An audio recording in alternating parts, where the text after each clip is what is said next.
Your Excellency, Prime Minister Modi,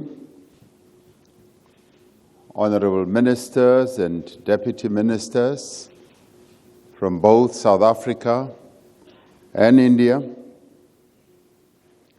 President of the Indian Council of World Affairs, Dr. Raghavan, Ambassador of Brazil in the Republic of India, the High Commissioner Kombaj, High Commissioner of the Republic of India to the Republic of South Africa, the Chargé d'Affaires of the Republic of South Africa to the Republic of India, members of the diplomatic corps, and ladies and gentlemen. On this, my first official visit to India as the President of South Africa, it is a great honor to have been called upon to deliver the very first India-Brazil-South Africa Gandhi Mandela Freedom Lecture. Since the end of apartheid in 1994, India and South Africa have had close political, cultural, trade, and strategic ties in a number of other areas.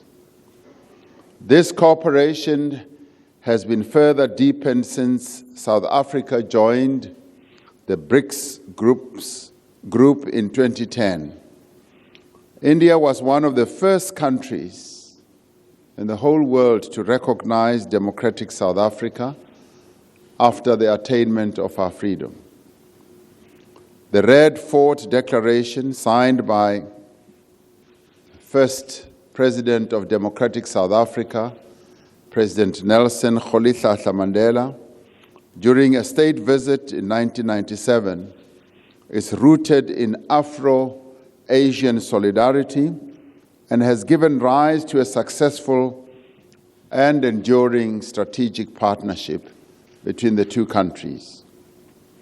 Our partnership is based on shared values and common interests that are underpinned by a common vision of freedom, development, peace, and prosperity, not just for our respective countries, but for the peoples of the world. I want to acknowledge and thank the people of India for the encouragement, the inspiration, as well as the practical support that they extended to us during our struggle for liberation. This extension of great generosity was also eloquently expressed by Nelson Mandela in one of his letters from prison in 1980. We know that this support, which India gave unreservedly in aid of our struggle, is due to our deep friendship and the progressive internationalism of successive governments of the people of India. India's leaders have been consistent in their solidarity with the liberation struggles, not just of South Africa, but of other countries as well, particularly on the African continent. In addressing the Asian African Conference in Bandung in 1955, it was one of your most outstanding leaders, Nehru, who told delegates, and I quote, "Everything else pales into insignificance when I think of the infinite tragedy of Africa ever since the days when millions of Africans were carried away as galley slaves to America and elsewhere. Half of them dying in the galleys. Even now," he continued, "the tragedy of Africa is greater than that of any other continent, whether it is racial or political. It is up to Asia," he said, "to help Africa to the best of her ability, because we are sister continents, close quote. We are indeed sister continents, and we are bound by the umbilical link of history. Indian people were first brought to South Africa as indentured laborers. And you can read as slaves, because being an indentured laborer those days essentially meant that you were a slave. They were brought in that form in 1860 to the shores of South Africa. They have retained their vibrant culture, their languages, their traditions and values. This has in many ways added to the rich tapestry that is our country's multilateral society today. Many of these men and women and children who came in search of a better life to South Africa were subjected to some of the most inhumane conditions in the history of humankind on the sugar plantations of South Africa. After serving their indenture, slavery in parentheses, a large percentage of them returned to India. But many of others stayed, and they stayed and made South Africa their new home. It is testimony to the patriotism and the love for South Africa in this community that so many of the luminaries of the anti-apartheid struggle were of Indian origin. The South African Indian community did play a formative role in the freedom struggle in South Africa and after apartheid ended as well, particularly in the reconstruction of a new South Africa. We remember those great leaders, and some of whom are Yusuf Dadoo, Monty Naika, Fatima and Ismail Mier, Lalu Chiba, Bani Desai, Ahmed Timo, Ismail Mohammed, Amina Desai, Billy Naya, Yusuf Kachalia, Ahmed Kathrada, and many others who will be forever remembered for their contribution to the liberation struggle. Many of them rose to become gigantic figures also in our democracy. People like Ahmed Kathrada served many years in prison alongside Nelson Mandela. Ismail Mohammed rose to become the Chief Justice of South Africa. Ahmed Timo, who was recently recognized by the African National Congress and was given the highest honor that the ANC ever gives to people who have contributed to the struggle, was killed brutally by the apartheid police during apartheid.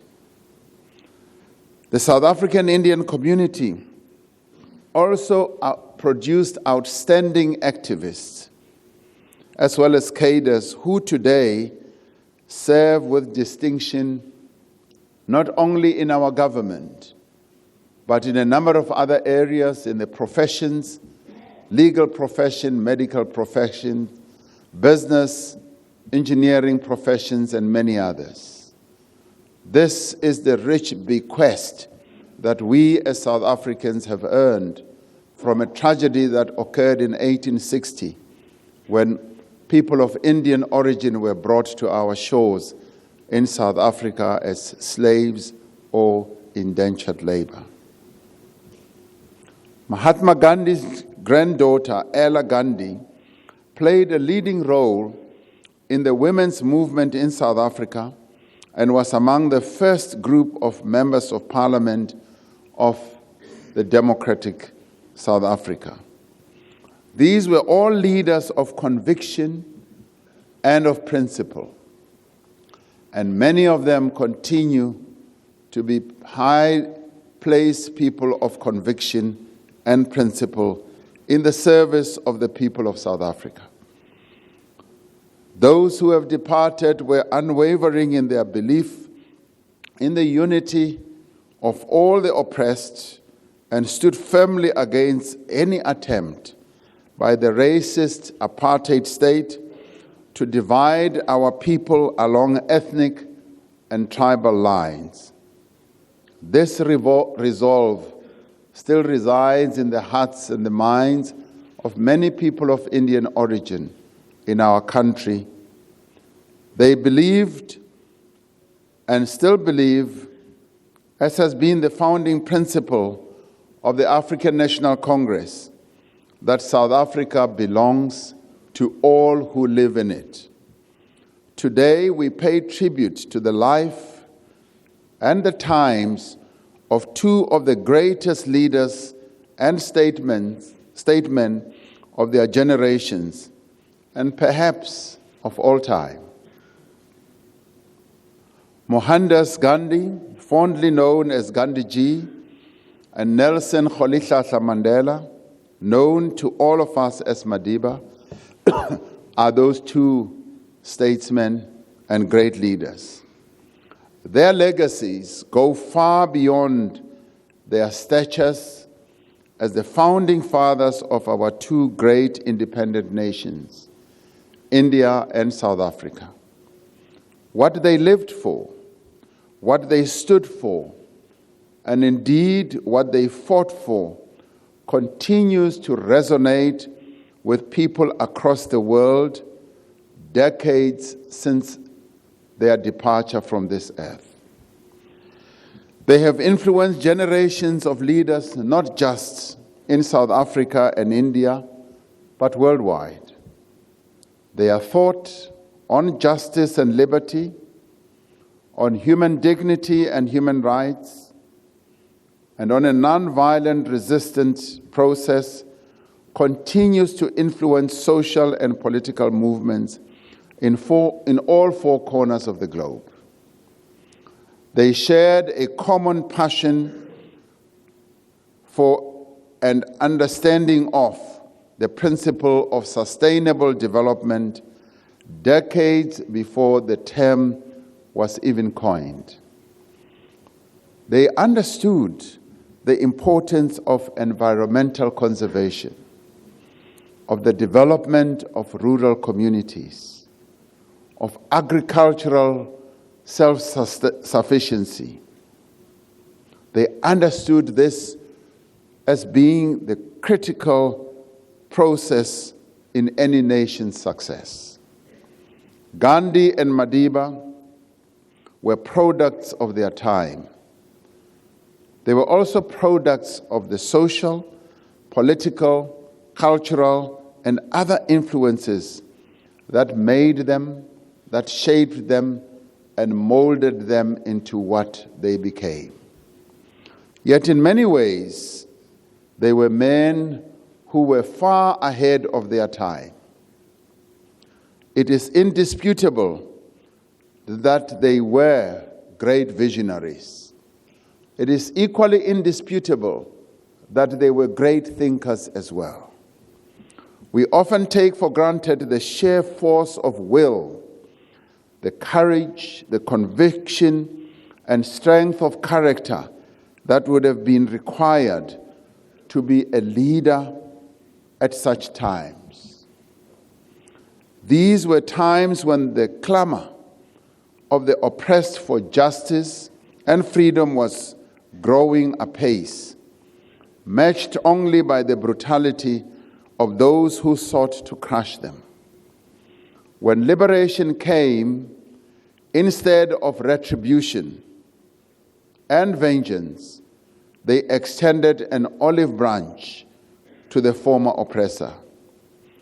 They espoused ideals that weren't necessarily popular at the time and never populist, but they were grounded in the strong belief that resistance against an unjust system could never succeed if the oppressed sank to the same level of the oppressor. Their techniques of civil resistance, coupled with the moral force of their ideas, have endured through the passage of time. They serve as beacons of hope for many who continue to suffer race, gender, class, ethnic, religious, and other forms of oppression as well as of exclusion. This year, India marks 150 years since the birth of Gandhi, which coincides with South Africa's celebration of the centenary of Nelson Mandela's birth. We are privileged to claim these two icons as our own and to know, as we do, the deep impact and influence that Gandhi had on Mandela. As President of South Africa, I am particularly proud that the seeds of Gandhiji's political awareness were sown and given birth and rise in our country.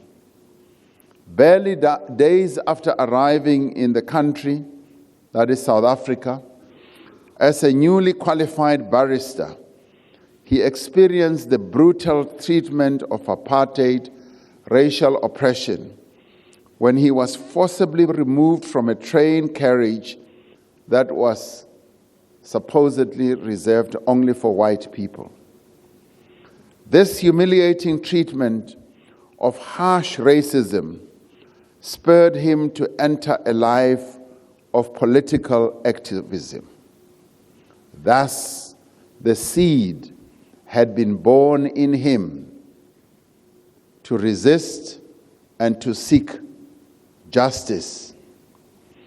This and a series of other forms of degradation at the hands of the colonial authorities in South Africa awakened in Gandhi a keen passion for justice and equality amongst people. He would later write that this forced him to reflect on the nature of oppression, on the law as an instrument of oppression, and on the pervasive belief of racial superiority held by the European colonizers in India, South Africa, and elsewhere. He then began mobilizing the local Indian community and helped found the Natal Indian Congress in 1894 and became its first secretary. The organization was the first in South Africa to bring together Indians of all classes, and during its inception, it advocated for the rights of Indian traders who faced discrimination in the then Natal province of South Africa. This was later broadened to supporting the interests of all local Indian community in general.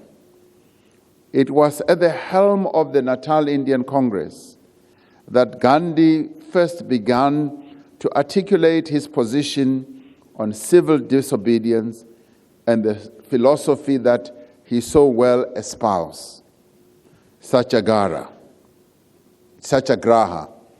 A defining moment for the Satyagraha movement was in August in 1908, when Gandhi encouraged those present to burn their identity documents outside the Ahmadiyya Mosque in Johannesburg. More than 2,000 of these ID documents were burned that day, and mass arrests followed. The ANC's defiance campaign and the anti-pass campaigns that began in the 50s and that were also extended into the 1980s were very much influenced by Gandhi's approach to passive resistance. Decades after its formation, The Natal Indian Congress and later the South African Indian Congress joined hands with the country's other liberation movements, including the African National Congress, in organizing against the repressive apartheid system. The South African Indian Congress was one of the organizations that was responsible for organizing the Congress of the People in Kliptown in 1955 on the 26th of June. It was here that the Freedom Charter, the precursor to South Africa's democratic constitution, was adopted. It was a firm statement of the commitment of the people of South Africa to a path of non-racialism. For Madiba, Gandhiji was an inspiration and a role model. In tracing the evolution of his political thought as laid out in his writings and speeches, we see clearly the confluence of history, the confluence of experience and pragmatism, as we have seen with those of Gandhi. Gandhi's formative activism focused on the plight of the vulnerable Indian minority in South Africa. His documented views, especially those around securing the franchise for Indians in South Africa, but also on Western civilization, on racial hierarchies in India, or on secularism, could today be read through a different prism. But of this we are certain: they believed in the innate dignity of the human being, in the moral authority of a non-violent mass resistance to oppression, and in the enduring strength of people's power. There are so many aspects to Nelson Mandela's legacy, but he is most revered for his commitment to a peaceful transition from apartheid to democracy, one that brought together the oppressed and the oppressor to finally have a democratic outcome. He was also able to put in process the healing of a deeply divided and broken society by promoting reconciliation between the races. Nelson Mandela drew inspiration from Gandhi's words that forgiveness is the attribute of the strong. Legacy is a complex phenomenon, as most of us will know, and it is by no means assured, even for the most revered leaders that we uphold. Both of these great leaders entered the political arena at a time that was vastly different to ours. The issues they advocated for and how they articulated them, the political positions that they took, and the political decisions that they made will always be subject to interpretation and reinterpretation. Those of us who have chosen a life of politics, like Prime Minister Modi and myself, will know too well that the actions we undertake at a particular time will by necessity be held up to public scrutiny by future generations. There will forever be many people who are researchers, scholars, and intellectuals who will put the actions that we have taken under a microscope and try to find out what motivated us, what ideologies we were pursuing, and what principles we were adhering to. They may be praised, but they may also be derided or condemned. Yet we know that the transience of politics is one thing, and the enduring nature of universal values of justice, of equality, of self-sacrifice, of solidarity with the underdog are another. In paying tribute to Gandhi in 1997, Madiba said, "He showed us that it was necessary to brave imprisonment if truth and justice were to triumph over evil. The values of tolerance, mutual respect, and unity for which he stood and acted had a profound influence on our liberation movement and on my own thinking," Madiba said. This inspires us today in our efforts of reconciliation and nation building. Close quotes. So concluded Madiba. Gandhi, like Nelson Mandela, was an internationalist. Long before the issue of apartheid was put on the agenda of the United Nations, he traveled to India to publicize the oppression of the colonial regime in South Africa. It was the government of India that was the first to request the United Nations General Assembly to confront racial discrimination in South Africa, and which banned trade and apartheid South Africa soon thereafter. 100 years since the birth of Nelson Mandela, and 150 years since the birth of Gandhi, we are proud to follow in their footsteps of progressive internationalism. We share a commitment to realizing a global community of nations at peace with each other and a world founded on social justice and human rights for all.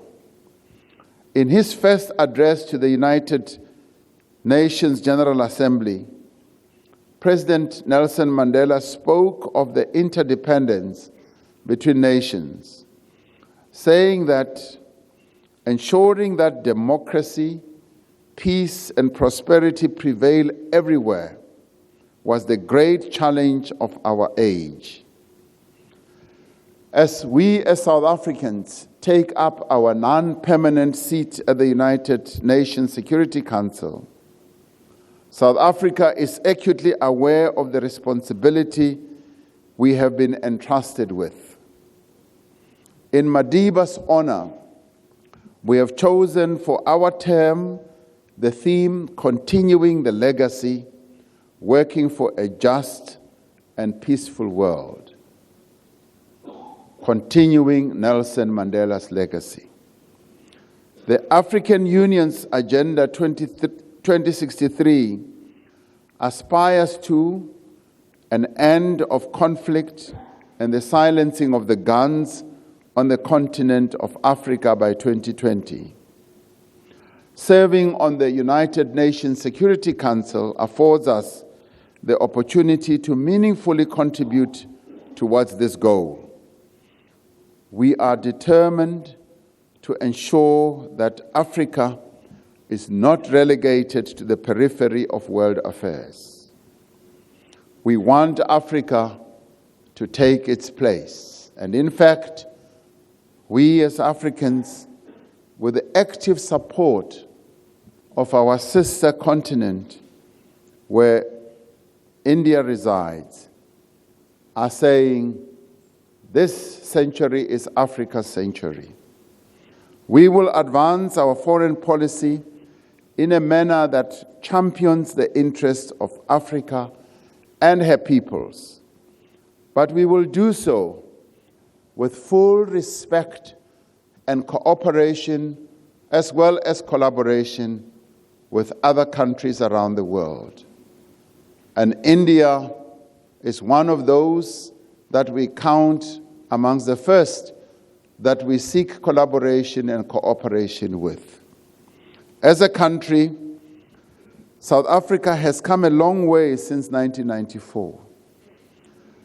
But while we look back on the achievements of the past 25 years, we also know much more needs to be done in our country to eradicate poverty, inequality, and underdevelopment.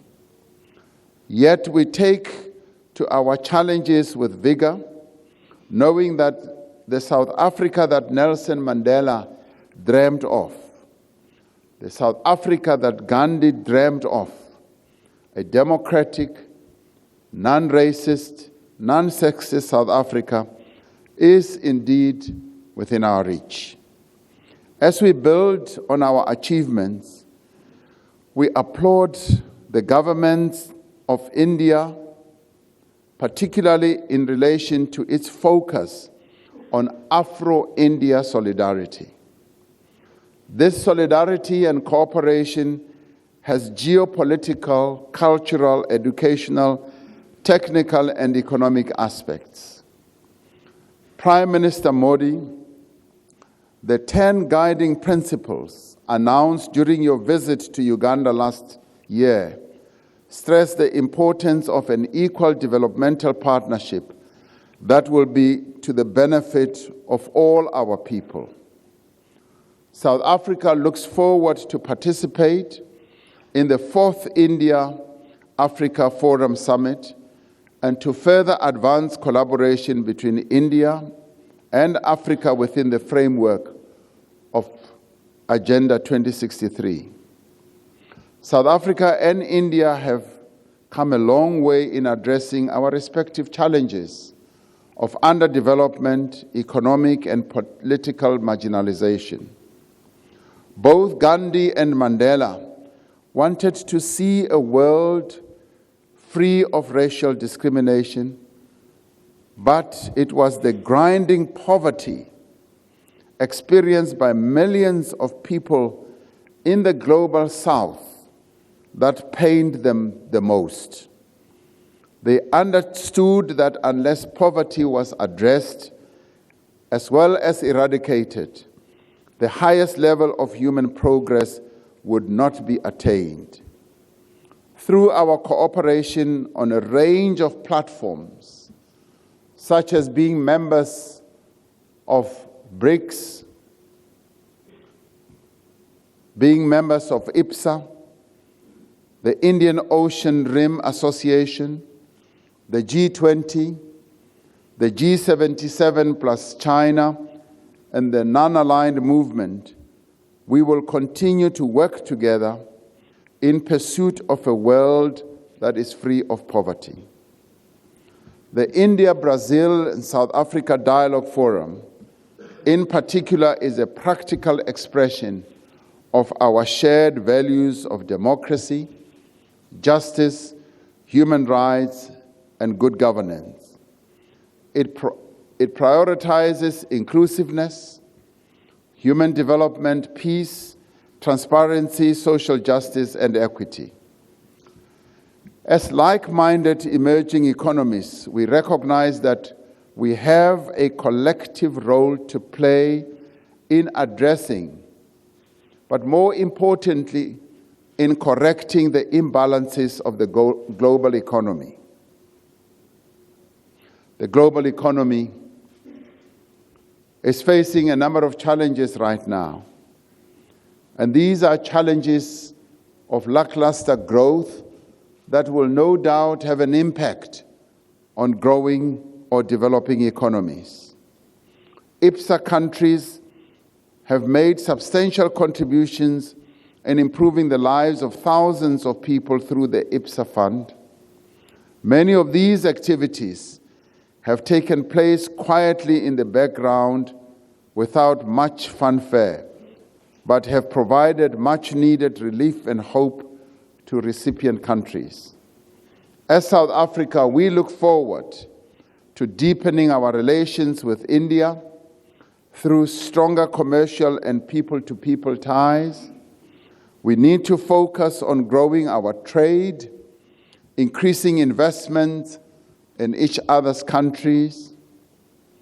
The progress that we have achieved thus far is quite impressive. And in our meeting earlier this morning, we committed ourselves to increasing the cooperation between our two countries at all levels. We can be proud of the road our two countries have traversed, two sister countries that are separated by an ocean, but by history, by the collective energies of our people, and by the deep friendship and respect we hold for each other. The legacies of Gandhi and Mandela have never been more important than they are today. They sacrificed personal advancement, both as lawyers, for the common good. And they used their talent and their craft as lawyers to advance the interests of ordinary people. Theirs was a lifelong pursuit of truth, righteousness, peace, and love in order to realize a better world. With so many parts of the world beset by conflict, we have to hold firm to the belief that peace indeed can be attained, that universal peace is possible, and that no person is too small or sees themselves as too unimportant or insignificant to play their part. It was Gandhi who told us, "Be the change you want to see in the world." One can ask oneself, what change would Gandhi and Mandela have wanted to see in today's world? And I would like to posit a thought and say, these two outstanding leaders of our times would have wanted to see the change in the world to be driven by increased respect for human rights across the world, harmony and peace in the world, a better life for all the people in the world, eradication of poverty and inequality. They would also have wanted to see a multipolar world where nations of the world respect one another, where cooperation amongst all the countries is the order of the day, where multilateralism is respected and upheld, and where there is tolerance of each other on a number of fronts: religious, racial, creed, class, regional affiliation, and many others. India and South Africa share a commitment to freedom and democracy, to non-racialism and tolerance, to social equity and the eradication of poverty. Let us strengthen the bonds that exist between our two countries and our peoples as we look to the future. For as we look to the past, we have great foundations. We have towering pillars that can continue to support our resolve to achieve all these ideals. And those towering figures are Gandhi and Mandela. Let us look forward to a future of hope and renewal, a future of peace and prosperity, a future that is bright and guided by the light of these two great men whose memory we are celebrating today. I thank you.